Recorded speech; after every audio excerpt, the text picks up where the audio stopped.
Pag-uulat mula naman sa ating CMN roving reporter sa Mindanao. CMN Live Nationwide. Willie Boy Ramos, magandang araw sa iyo. Magandang araw din, Ariel. Magandang araw, Pilipinas. Umayong adlaw, mga taga Mindanao.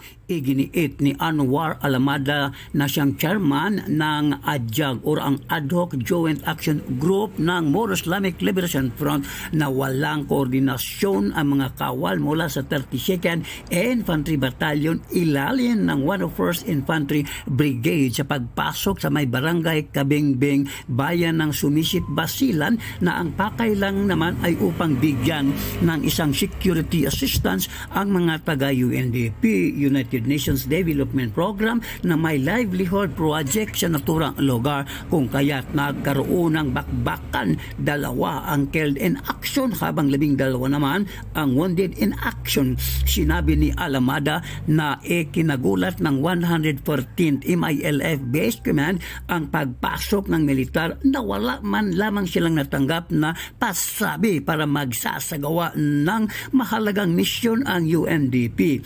Una nang nagpahayag si 101st Infantry Brigade Commanding Officer Brigadier General Alvin Luzon na hindi military tactical activity ang pakay ng mga kawal ng 32nd Infantry Battalion. Subalit, giniit talaga ni Alamada na walang koordinasyon sa 114th MILF Base Command na may jurisdiction sa mga MILF communities sa Sumisip, Basilan.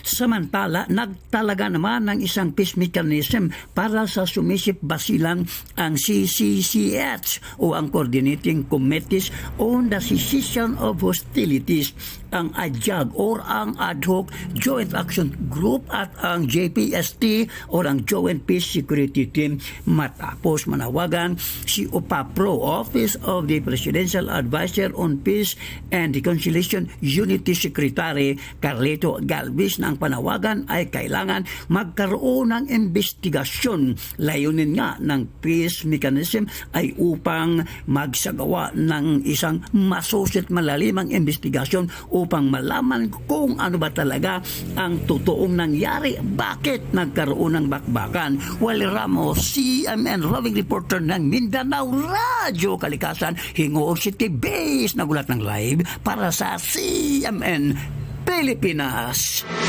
CMN Live Nationwide. Maraming salamat, Willie Boy Ramos, ang ating CMN roving reporter sa Mindanao.